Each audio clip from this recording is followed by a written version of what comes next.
some mad things happen. Welcome to Toffee TV. It's a daily live action. Sorry, we've just been hit with some mad news that has just made us all laugh out loud. I won't give. I'm not gonna. I don't think I should give them any publicity. No, because they haven't asked for your permission. But there is apparently a play about Evertonians, and one of the characters is called Ped, isn't it? And so I will be going to see my solicitor about that. Because apparently, rather than watch TV and witness another trophy being paraded around by the men in red, the boys choose to spend the night in Ped's man cave, isolated from the world, on what they believe is the inevitable 7th Champions League trophy for Liverpool. I mean, even that sucked, because I get off. Mm-hmm. So, absolutely incredible turn of events here today. I walk in with one sort of bombshell and then hit with another. Fussy. I mean, it is, isn't it? Maybe we should have thought of that first. Maybe we should have got Ned to write a play. It couldn't be any worse, could it? Bitters. No, we wouldn't call it the Bitters, obviously. No. I don't even know what Ned would call it. What would you call the play, Ned? Ned doesn't know. Come on, I hope you didn't have your mic on when you just said that. No. I really hope you didn't. Come on up. Have you got your mic on? No. Right, put your mic on. Have you got it on? Yeah. I was yesterday playing for the Toffee Blues in a good cause. It's a nice day. Sorry, Rainbow Toffees. It's always a nice day, raising a bit of awareness and raising some money. I think the Wrexham police abused the power. To be honest, it was a bit of a rowdy game, but it was good.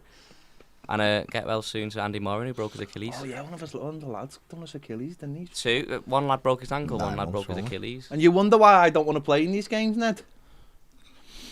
I mean, your Achilles, that's it. You're finished. You're finished. You're never playing football again. Footballers who get their Achilles, proper footballers, don't often come back. You Cuba being one. Jean-Philippe Gabon. Mm-hmm. Beckham did his as well, didn't he? When he was at Milan. Did you play? How long did you get on the pitch, Ned? I just went on for the last 10. Last 10. Why? It's like a cameo performance. Yeah. How come?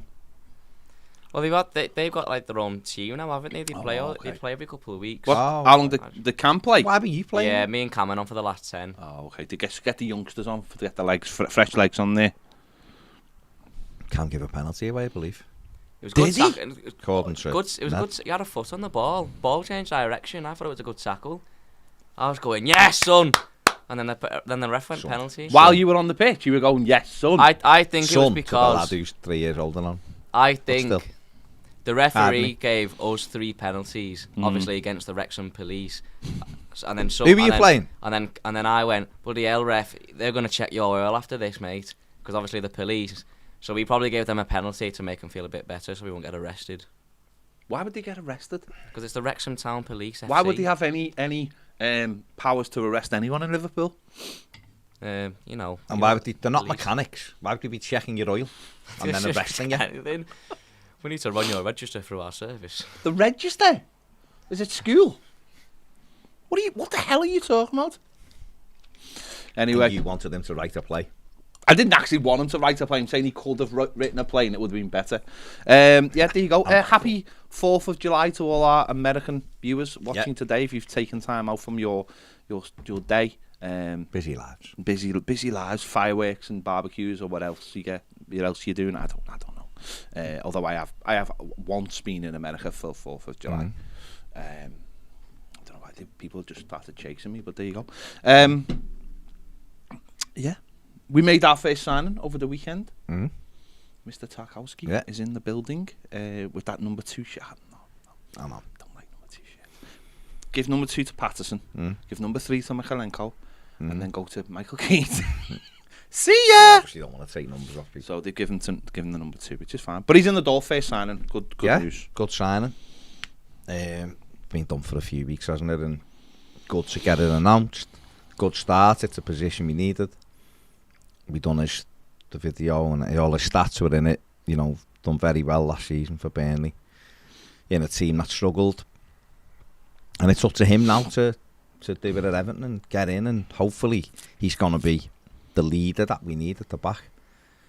get blocks in, tackles, inspire others to do the same in that defence, because we let too many goals in last season, too many soft goals. And hopefully he can play a lot of games so that we can get partnerships going. Because that was one of the problems last season. People weren't fit, particularly Yerry Mina. So I've seen him this morning, rolling into Finn's Farm. So it'll be interesting to see what Everton do with him. He may be just one that is up for sale, basically, but will be used if he doesn't go anywhere. See how the summer progresses, but obviously, if we've said it lots of times before, if you could keep Yerry fit, then he'd be an asset, wouldn't he? But he has an issue staying fit. He does. I've noticed that. They're all back pre-season, aren't they? So I'm seeing Jean-Philippe Gbamin, of course, going back as well. I know Dele Alli, Michaelenko is back early, which is a really positive thing for him, isn't it? Positive sign that he's decided to cut his holiday short and come back and got involved in the training straight away. Yeah. All good. It's good for when you see attitudes like that. That's what you want. That's what we're gonna need. It's great looking at players and saying, I hope we get this and I hope we get that and all of that. We need these type of players, but the baseline that you need are people who are hungry to do well. Like Michaelenko, come in January, struggled a little bit at the start, as you'd expect, and then obviously a lot of stuff going on, but finished the season very strongly. Looked like he'd settled in, and he obviously wants to get back and start like everybody else and prove that he's going to improve again this season. He done well for Ukraine at the end of the season, and it's back now without the complication of games, or Premier League games at least, so the manager and the coaching staff can get a lot of information into him and keep building on the way he finished the season. Obviously having Ashley Cole there as well from that position will help him, and starting with all the lads day one, which is really good for Tarkowski as well, by the way. In the building day one, because that is a key position for us. So to have him in and working with the players straight away and getting settled in and all that, I think will help him as well. And the more we can get in quickly, then the better, I think, for the squad moving forward. And there'll be people who are negative, and rightly, in some respects, rightly so. There'll be people who are cautious, and again, that's right.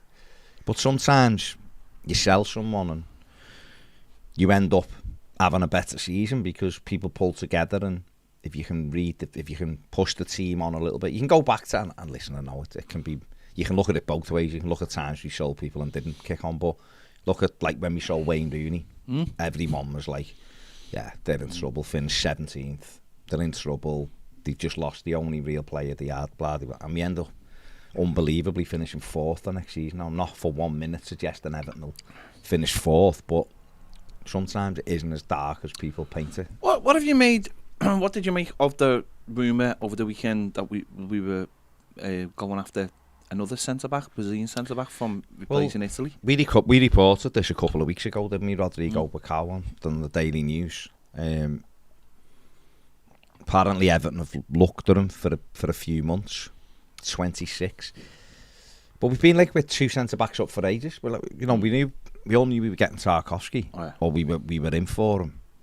And yet we were being linked with Levi Colwill as well, who's obviously at the other end of the scale at 19. Do you think that hints, if there is any truth in it, that we're looking at playing 3 at the back next season? It seems that's the way he wants to go. I don't know, obviously, because we don't know. Again, Tarkowski comes in all of a sudden, we got 7 centre-backs.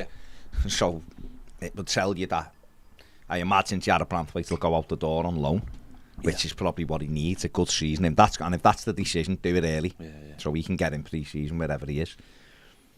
But that still leaves us with 6. For me, I think he'd look to at least one, but I'd be shopping 2 if you could, shipping 2 if you could. It'd be a flip between Keane and Holgate, whoever gets the money, unless Mason Holgate and Frank Lampard might. Holgate, you see, there's I know people will probably be furiously typing now and giving me some stick, but Michael Keane and Mason Holgate both have their own strengths, and when they're on the game, they're decent. The problem with the both of them is being consistency. You'd probably have more faith in Holgate being able to get some consistency just because he's 25, where Michael Keane's 29. Keane's good when you're sitting with your back to the ball and he's on the edge. We said it many times, and did score a hugely important goal for Everton against Crystal Palace, obviously. So both do have the merits. Maybe it'll be Yerry Mina. He'll be the one that goes out simply because you might get some money for him and he's a big earner. But when I look at our centre-backs, I think just straight off the bat, if it's 2 at the back, then it's Tarkowski and Godfrey. Yeah. And if it's 3 at the back and Yerry Mina's still here, then Mina slides in there. If it isn't Mina because he goes, then it's Tarkowski, Godfrey and when I'm saying there's 7 centre-backs, I'm excluding Seamus Coleman, who became the right centre-back in the 3 in that. So it's interesting to see how he does line us up. My only worry with 3 at the back, if you do it right, it can be excellent for you. My problem is, again, it becomes 2, doesn't it? And that's the issue for me in midfield. That 2 in midfield. If you're playing a natural 3-5-2, so you've got 2 people up the top end of the pitch, then okay, you can have a 10 as well, which could be obviously Dele Alli. He could play Dele off Calvert-Lewin, and then you'd have Anthony Gordon in the 10, because he can go right and left with the ball, or Iwobi. But again, when you're looking, you're going, oh, we've got the same amount of people doing 3 or 4 jobs a game. It was why the Lingard thing is a bit like, well, where's Lingard going to play then? Because he might come in and get us goals, and he probably would, but where's he playing? Is he at 10? Is he playing off the right? Is he good enough to play wide? Interesting, West Ham are going for a winger as well, aren't they? They're going for another winger from Feyenoord, apparently. As well as Dan.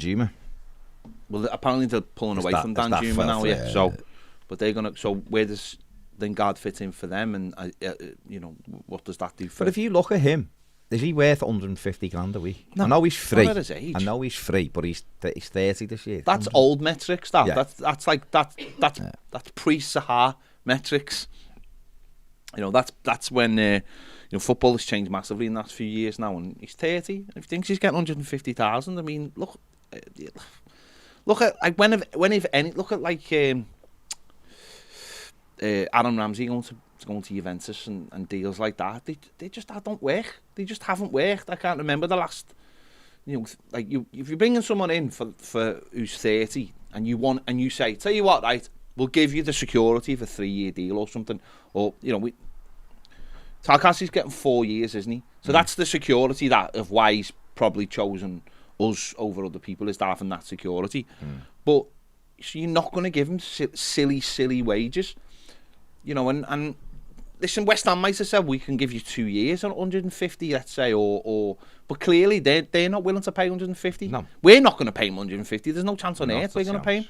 We might say, tell you what, we'll pay you 80 and we'll give you an extra year or something like that, and that's how we make it up, or maybe we won't. But there's no way. I can't see anyone paying 150 for Jesse Lingard in this market. Not when the prices of players, aren't exactly extortion. We've seen 2 deals today for 2 really good players. One into City, one out of City. 45 million a piece, basically, probably with add-ons and stuff. And they're really top players as well. Phillips has signed a 6-year deal at City, and for 45, that's a brilliant deal for City. And Jesus goes to Arsenal. That's the market. Rafinha is probably going to be around the 60 million mark, the same as what Richarlison was. That's where we are now. The market's come right down because of everything going on in the world, and people are getting clever doing the deals and stuff. And I just think Lingard and his agents are pricing him out of any kind of decent move. And he is stupid, isn't he? Because I think it's weird that when you're that age, he's made huge money. He's been playing for United on that 100 grand contract. That was what he signed, 100 grand a week years ago. And he's at the time where when you look at it, he's been playing for Manchester United on that wages. I say playing, in and out.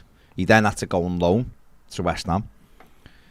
He then went back to United because he was in his final year, and rightly so. He's a United fan and all that. He probably thought, well, I've got to give it one more go. New manager, let's see if I can force my way in, whatever. It's not happened. And he's back at the end of the season. He's out of contract now. He's a free agent. You know, he's nailing the TikTok dancers in Times Square and all that. But 150 grand a week. Sometimes you've got to say, I'm free transfer. You know, because it might be better for him, right? If to say to Everton or Villa or whoever it is, you look at them, West Ham, whatever, give me like £3 or £4 million signing on fee, and I'll have 80 grand a week or something like that, or 90 grand a week, and that's me thing. Do you know? And they might, because that probably looks better in the books, and it allows you to keep a certain wage structure. You can't, in my opinion, you can't give Jesse Lingard £150,000 a week. No, not a chance. When there's top players who at European clubs who won't be on anywhere near that. £150,000 for a 30-year-old. That's Champions League money. That, I mean, yeah, and that's where we've been caught before. And let's be honest, the market he's going to be looking for is the West Ham market. Is someone like Everton. You're right, but look at that, like West Ham. Like, so you go down like who's around them. Well, United is already there. They're out of it. Brighton couldn't afford it. They would never even entertain it. They wouldn't entertain it. Newcastle, okay, maybe that's new possible. Money. Villa, I don't think Villa are paying 150 grand a week. I don't think Gerrard would want them. Crystal Palace ain't paying anyone 150 grand a week. So already you're dropping down into like by where Everton are, then, and you're looking and going, well, who else is there? You know, Brentford ain't paying them 150 grand a week. And then you are coming to Everton, Leeds United. Well, are Everton and Leeds paying them 150 grand a week? I don't think so. No. So where, and then if you go higher, Arsenal aren't touching them. So all of a sudden, you're looking, Southampton can't afford it. So who's he going it's abroad, isn't it? And the people abroad aren't paying that kind of wages. Who's paying that? And who would take him? No, I don't see it. Unless it is just like trying to find a place with West Ham, but West Ham are not going to pay him 150. But it is a bit mad. Yeah, it is strange. It's a mad one. Like, obviously, one of the things that we haven't spoken about is obviously Friday United broke. Obviously, we'd already done our stuff and gone home and stuff. About the takeover. And there's obviously, it came out that the takeover was dead in the water. The exclusivity period had finished. And the Echo and then, other outlets, Paul Joyce, the BBC, etc., started reporting that was dead in the water. Yeah. Now, slight sort of changes over the weekend in terms of the people themselves. Kenyans consortium have come out and said it's not over, and even though the exclusivity period is over, it's not over, and they are still want to be involved. Yeah. But it seems from Mashiri's side that it's dead in the water because they haven't produced anything. So yeah, again, I had a very interesting conversation on Friday just after that broke. Couple of phone calls from different people. And that was what the line was very much. Farhad Moshiri doesn't want to sell now. Wants to develop Bramley more and take it forward and all that. Now, what came up in that conversation was that could be him playing the game, putting the nod out to the other couple of other investors. Well, this is finished, but how far are you going to push it? We mustn't forget. And this has been reported by everyone, so we're not saying anything new here.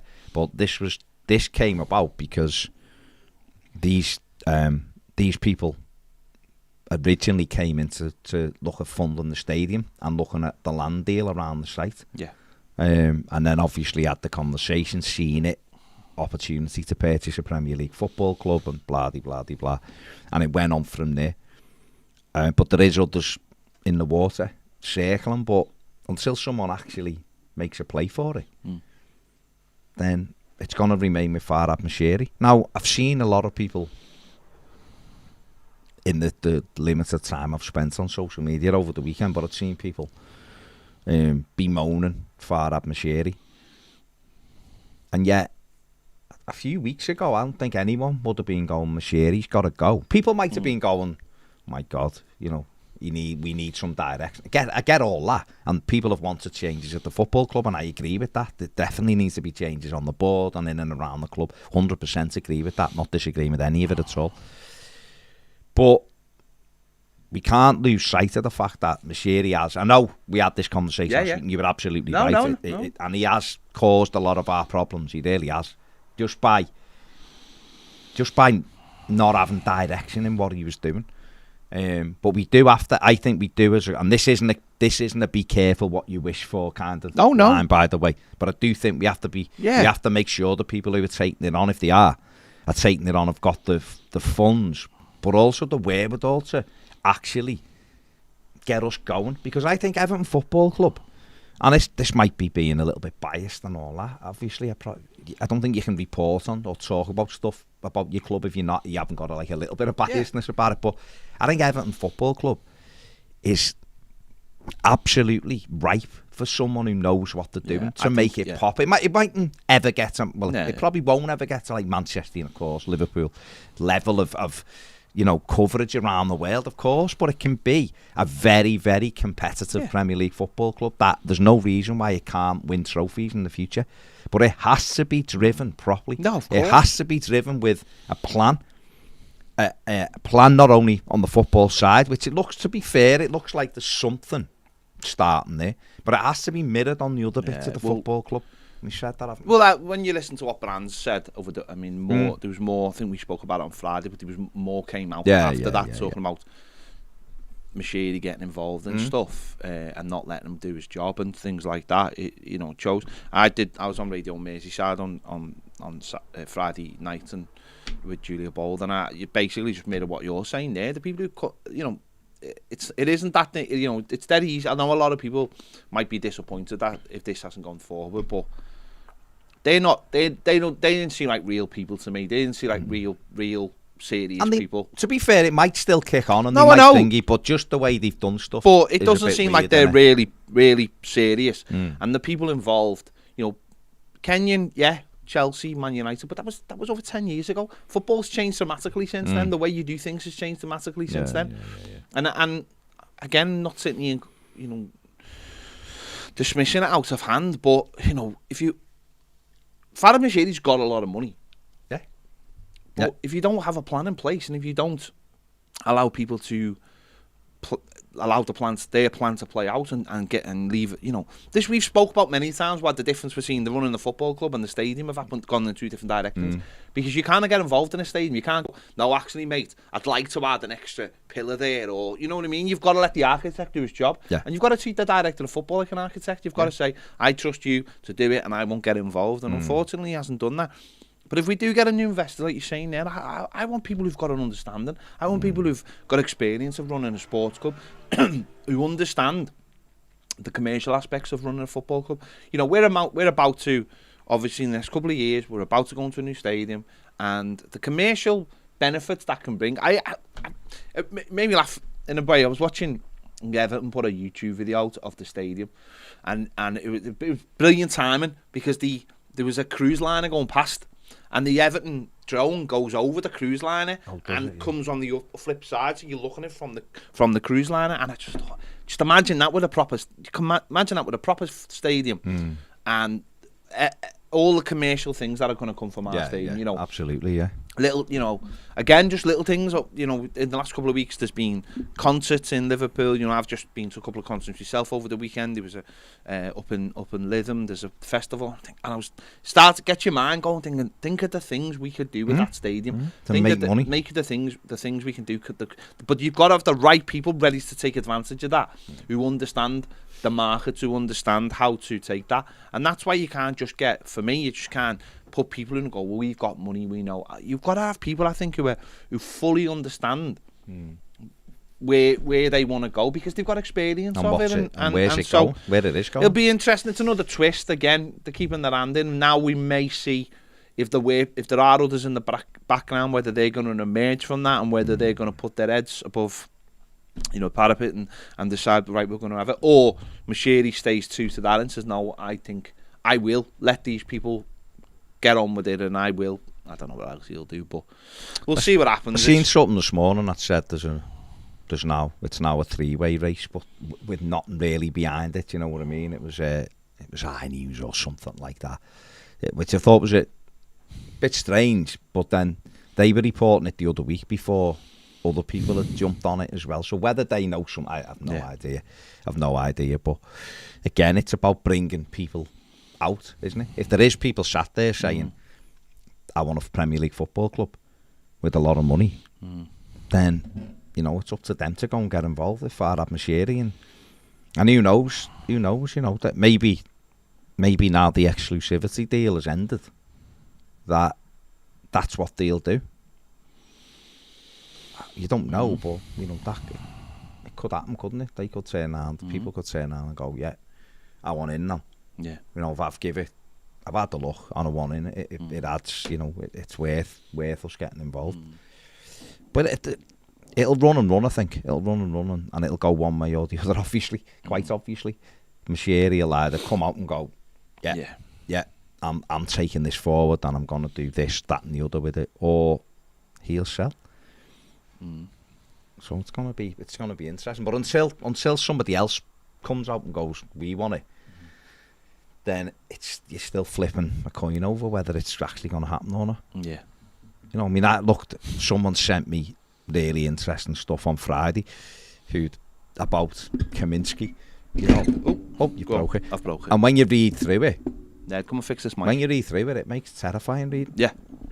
That none of the stuff, it's like haggling over loans and stuff. Oh yeah, they've been called, they've defaulted. Okay. Yeah, they've defaulted on... Who is it, Harry? They've defaulted on loans that weren't even anything. So you're thinking, well, hang on, how are you getting £1 billion, you know, and stuff like that? Now, that could be different, of course it could. But this is incredible TV. It is full Harry Potter. But yeah, we'll see. Thanks, Ned. Jack Lad says Toffee TV, the realest Everton channel. The realest? Top man. Not sure. Frederick Moffa says new purple training kits look fresh. Ned's got it on. They absolutely do look fresh. There was a Spurs fan here. Oh yeah. The Hotter Spurs says, what do you think about the rumours that Spurs offered 10 million for Gordon? What do you think about those rumours? I think that's all they are, rumours. But because I don't see how you can't go, well, we'll have Anthony Gordon for 10 million because we know you value him at 40 million, but you owe us 40 million for Dele Alli over the next few years if he plays all these games. Yeah. So what we'll do is we'll call it 30 million euros because he's nearly at 10 and we'll give you 10 for him. And doesn't make any sense. The other thing, if you're Anthony Gordon and you're tempted in any way possible, you need to look and go, hang on, where am I getting in? You know, they've got Son, Kane, Richarlison, Kulusevski, still got Lucas Moura at the moment, still got Bergwijn, although I know he's probably going to go to Ajax. Even Perisic is there now, whether he plays left wing back or left wing. He's talking 6th to 7th choice. So you wanna actually ruin your career, you'd go to Spurs if you were him. Whereas he can stay at Everton and be heavily involved and develop. You know, for our perspective, it's about... I'm not concerned about losing Anthony Gordon at this stage, but it's our perspective is about building up the team so that players don't want to move on. Or build Anthony Gordon up so much that when we do sell him, he goes for 50 million instead of 20 million. That's got to be the challenge for us. If one or two things, we either improve the team and go in the right direction and he's like, I ain't going anywhere, I want to captain the club, I want to do this, or we go, we're still struggling and he wants to move on, let's get the most money we can get for him. Sacrificing someone for that little amount, no, it's pathetic. For a player like Dele Alli who's barely kicked the ball, it's just nonsense, isn't it? But like we said before, Dele could turn out to be a tremendous signing. Yeah, he could. Who knows? He could also turn out to be a player you can't wait to get shut off, like Spurs did. And Everton might have ended up paying 10 million for him or something, to have, or 20 million if he played so many games, and you sell him for 10 million and you move on, or whatever. So you couldn't possibly gamble that on Anthony Gordon. And if I'm Anthony Gordon, there's just, like I said before, there's no way I'd even consider Spurs. Certainly not at the moment. Not a chance. So listen, the pressure looking for stories at the moment to keep things bubbling on. They're all doubling down on the fact that we had to sell Richarlison. And so they're going to come up with these kind of stories, aren't they? And I'm quite sure Tottenham staff do like Anthony Gordon, because I'm quite sure a lot of people like Anthony Gordon. I know Liverpool like Anthony Gordon because of his work rate and because he's young and all that. Well, of course, I like some Liverpool players. Doesn't mean we can get them. You know what I mean? So, I like Brennan Johnson of Forest, but he's just signed a new contract, so he's staying there. So just because clubs like players doesn't actually mean anything. So I don't see that one happening, to be honest. But Spurs are more than welcome to come in for Rondon. I'd wish him all the best there. I think he could be the key. Wipe the money off with that. I think he could be the key, Rondon, in Champions League for Spurs in tight games with 6 minutes to go. I think he could do well there. Fair play. But nah, it's not something. I'd be absolutely stunned if that even became a thing. Make sure you hit the like button if you're watching. Thank you. It helps the channel. Okay. Flew. Gary Garner's Guy Pride says, I've heard Everton are in talk with Stuart Nethercott. Spurs only want 500 grand for him. Blast from the past. Absolutely crazy. Brain that said, see Gordon training in LA with Curtis Jones. Was he? Yeah, the personal training, yeah. They've all been releasing. He's got the under. He was with the under. With the thingy, yeah. Kids, wasn't he? They're all releasing the thing, aren't they? They're all releasing those videos that are, look at me training. Moise Keane was very good at. Remember Karius was the best. Karius was the best. It was like a movie. It looked like a Netflix thing, didn't it? Dean Hennessy says, all right, lads, how are we? All right, thanks, Dean. Gary Ward, howdy. What do you think of Rodrigo Bacau and the Morgan Gibbs rumours this morning? Morgan Gibbs White, who's obviously that's one this morning. Everton are very interested in him. Being on loan at Sheffield United, created lots of goals. I mean, I don't know whether Everton realise he's not a number 6 or that we need one at the moment, because we keep looking at every other type of attacking midfield player. But he is a good footballer, Gibbs White. I mean, I'm not concerned, obviously, but do you find it a little bit strange that Everton aren't being linked to more number 6s? We were linked with Tyler Adams over the weekend, weren't we, who is a very good American player, works hard and all that. Midfield, centre of midfield is obviously a huge area of the pitch we need to strengthen in, and there's a real lack of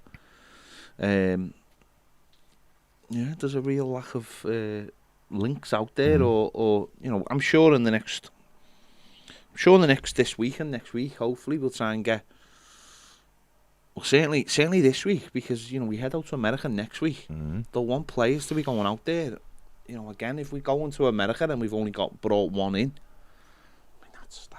that's 2 weeks of your pre-season. Gibbs White played 37 times for Sheffield United last season and scored 12 goals from midfield.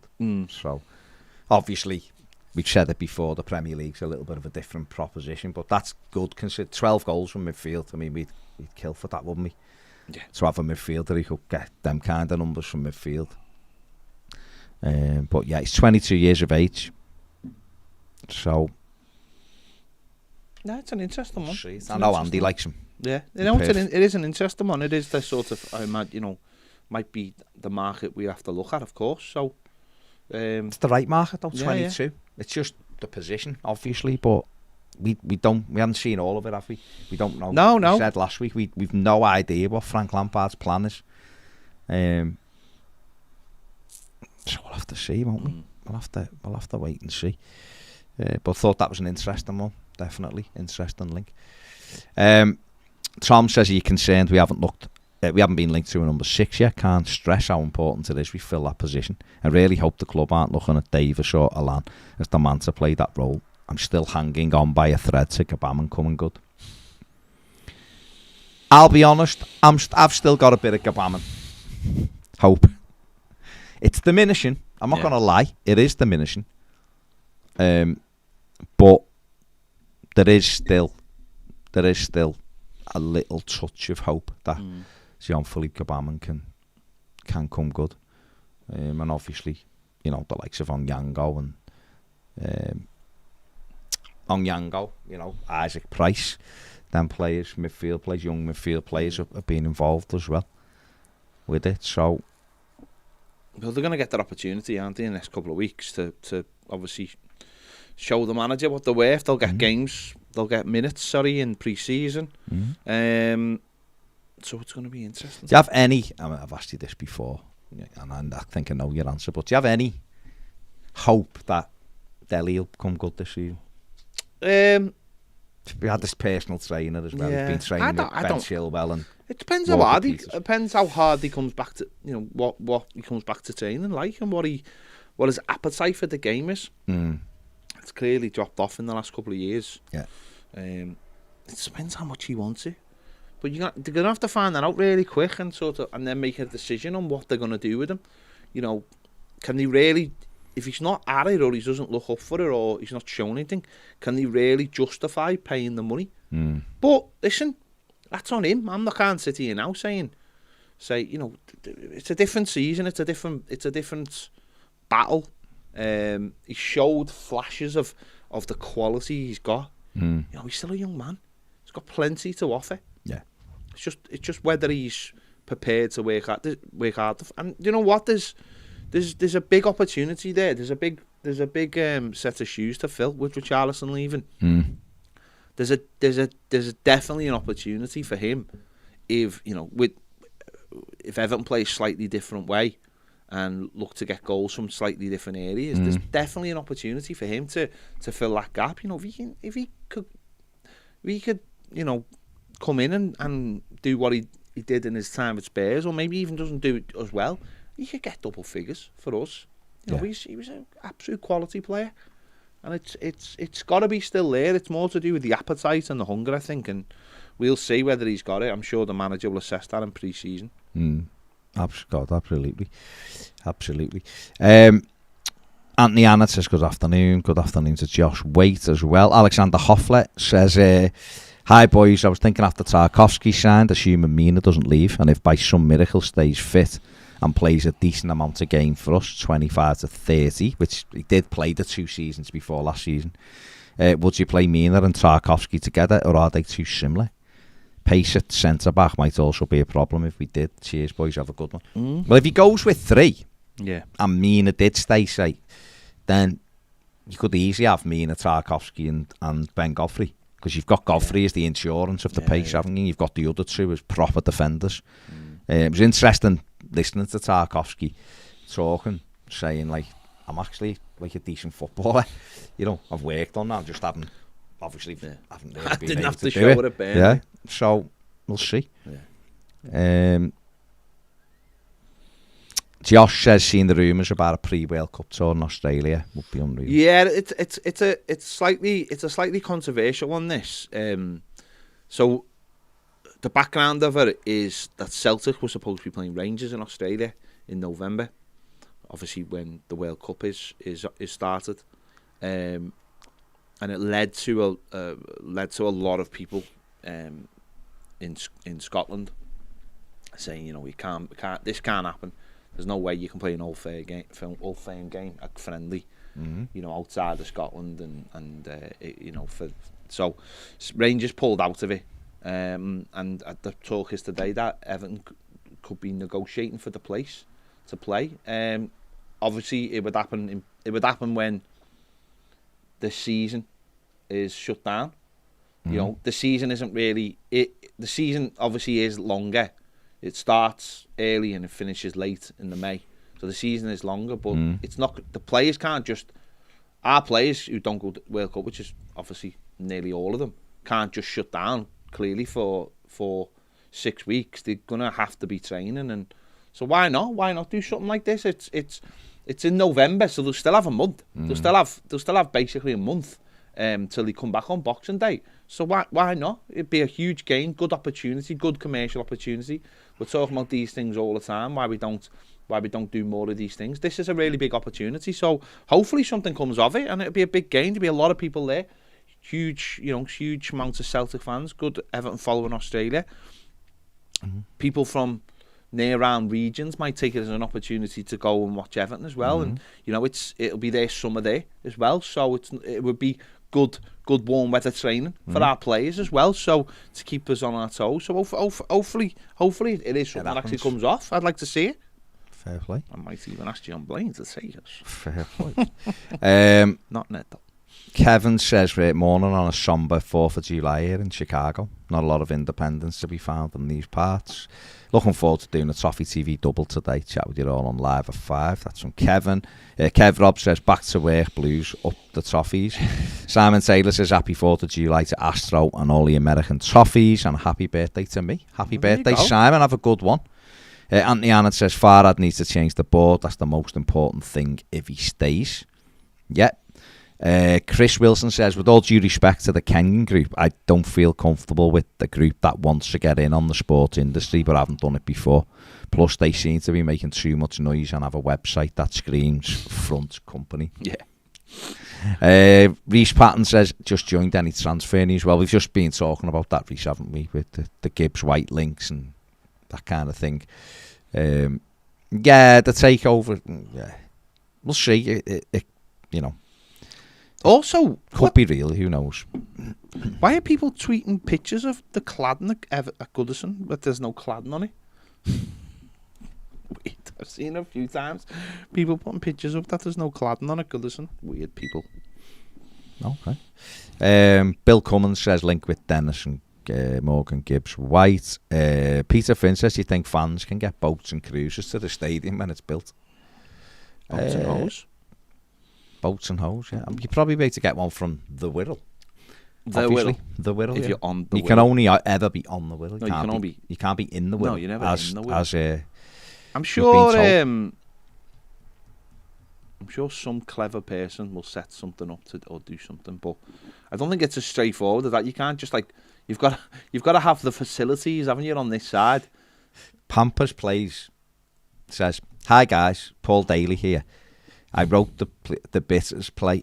Sorry, Ped. It was a print error, but it got kept in as a homage to our favourite Toffee TV presenter. Hey!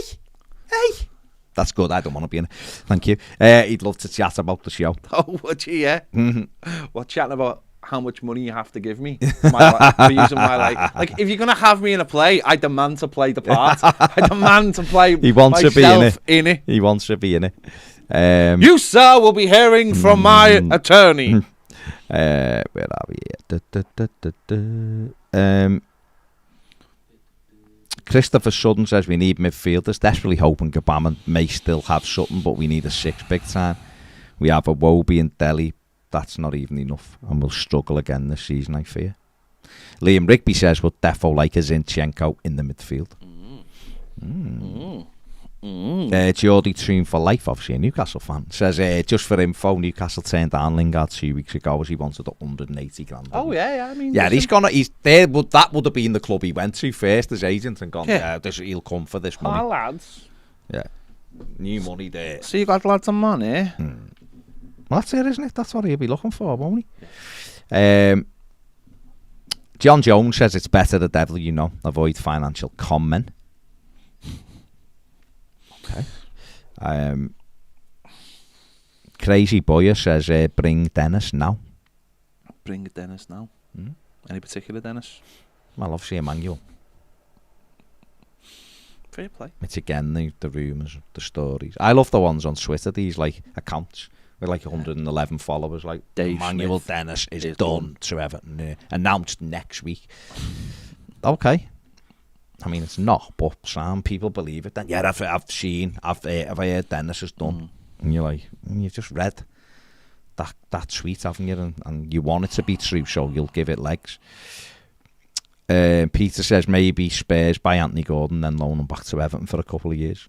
Or maybe we just don't give them him. James says think they'll struggle to get a Picasso on stage for their early Ped after the game reaction. That doesn't really. Does that make sense to you? That doesn't make any sense. You might like be saying you're, I don't know, like a Picasso. The car. Yeah. The fan Pampers Plays says the Bitters is a comedy, a celebration of the joys and the frustrations of being. I refuse to believe. I refuse to believe. Big Nev's going. Anyone can call. I'm sorry, but calling a show the Bitters is for me awful. I'm sorry, it's awful. It's awful. Calling yourself the Bitters is just awful. I'm sorry. It's a horrible stereotype that the Reds love to rub in because our fans believe our history of our club was changed by something that happened. You know, not by us, to us. And then you would refer to yourself as the Bitters. Nah, sorry. I'm not having that. I'm not having that. I honestly think it's a disgusting title. I actually think using the word, we've had this conversation loads of times, haven't we? No, we have. Using the word Bitters to go against Evertonians, I think it's a disgrace. Whether it's used by Evertonians or against Evertonians, I think it's horrible. I think it's a horrible, horrible term. And yeah, to call a play the Bitters is just lacks any kind of idea of what Evertonians are, as far as I'm concerned. So. Sorry, Paul. I just think I think that term is horrible. Honestly, I think it's horrible. It is bad the way that's what they call us. Like, it is to play up to a name that Reds give us because I'm saying the Reds. No, what I'm saying that bad. Reds give us because we actually sort of care that our history was affected by something somebody else did. Is to me, I just think it's wrong personally. But there you go, crack on. Tumbleweeds blowing across the thing now. Don't know what to do. Ken says, I'm reading the tweet. He's talking about the takeover, saying they say it's still on. They do, don't they? They do say it's still on, which is strange. Gareth says Landlord no pier to Everton's new ground would be nice. Gavin Johnson said Sigurdsson going to Turkey on 1.6 million a year. How can he go to Turkey? Free transfer. He's going to the mean machines. That's where he's going. He could listen. There's, allegedly. You can't. You have to see what happens with that one. Cenk Tosun, of course, is time for a 1 year deal with Besiktas. So there you go. Won't be on anywhere near the amount he stayed for at Everton, obviously. Quite obviously. But it's the Sigurdsson thing's a bit strange, but let him crack on with it. Whatever. See what happens. Where are we? There. The refresh. Abigail says, I think we should try playing an A-League team like Melbourne and Sydney in the mid-season break tour with Celtic in Australia. I was trying to do like two games rather than one. Maybe they will. I mean, listen, we've heard nothing about that coming. All we've heard is it's from Scotland. It's the Daily Record. I've mentioned it. They'll probably be getting a nod from Celtic, I imagine. Now Everton, if you're going to go to Australia, don't just go for one game. You'd go for a couple of games, wouldn't you? Especially because, like you say, it's the break anyway. I mean, it does make me laugh that they go on about how busy the schedule is now. Players need rests, and then they'll get on a plane and fly halfway around the world to have a game of footy because someone will pay them. But again, it is down to commercial opportunity. But they'd be looking to do something, I imagine. That's a very long time not to play a game, isn't it? You've got to keep your players warm. Yeah. Lee agrees with every word, Pet. Call on the play the Bitters. He doesn't like it. There you go. Solo says, do you think you'll stay up? Absolutely. Even for me personally, it's not even a consideration that Everton will be anywhere near the bottom. But we do need a couple more signings, definitely. Where are we? Bobby says, surely Patterson will start ahead of Coleman and Toenail. Says Patterson ready to be a starter next season, lads. What do you think? No, I think Patterson's got to get the nod, really, surely. Because it's going to be it is a long season, and we've mentioned that break in the middle, but it will be a long season. And in the early stage of the season, there's going to be lots of games crammed in with no real opportunities for a break. And that, and for someone like Seamus Coleman, that's at this stage of his career, that you've got to allow him to he'll play games, but of course, and there might be different style. I don't know. There might be games when we play a back four and we look to be a little bit more defensive, and it might be he plays as a right back, say, in that game, or there might be 3 at the back, and then suddenly you want someone who's getting up and down. It might be a tactical thing. It might be, and I think if we do play 3 at the back, I think that would be a good way to get Patterson into the side and get him up to speed with the Premier League. But I think Seamus will play games next season, but I think it's got to be on. It's got to. Patterson is essentially a new signing, isn't he? Yeah, I know that used to be the funny thing. But he is, because he's had 45 minutes. Yeah. That's it. Well, he hasn't kicked the ball in the Premier League. Kicked the Premier League ball, so he's 100%. he is very much a new signing. Yeah. And we've got to give him games, give him minutes, and get him up to speed. He's the future. He is. Crystal Arrow Films says, make it a full tour as far as I'm concerned. More money for us and more live games for me. There you go. Very interesting. John M says, thoughts on Ericsson to Man United. I'm worried about the lack of midfielders close to being done. 275 grand a week Ericsson's agreed to deal with United for. Fair play. Why wouldn't you? Huge amounts of money. Why wouldn't you? But we can't touch that, so leave him be. Good signing to be fair, be a good signing for them. Yeah, he's a good player. Ronaldo's leaving, isn't he? So he's a good footballer. He get on the ball. Obviously, he's very au fait with the Ajax way of doing things, because it's where he come from, and Ten Hag will try and put that into United, and they've got some dynamism. If they get a bit more dynamism in that midfield, Frankie de Jong, which looks like it'll happen as well, then they could be a decent side next season, definitely. Peter Finn says, just weeks after lifting the Europa League trophy, 29-year-old defender Martin Hinteregger has decided to... Yeah, seeing that last week. Decided to retire because of relationships with unsavoury stuff. Right, hit the like button. Thank you. And subscribe if you haven't. We will be back on Patreon at 5 o'clock. So take it easy, have a good day, and we'll see you soon. Bye.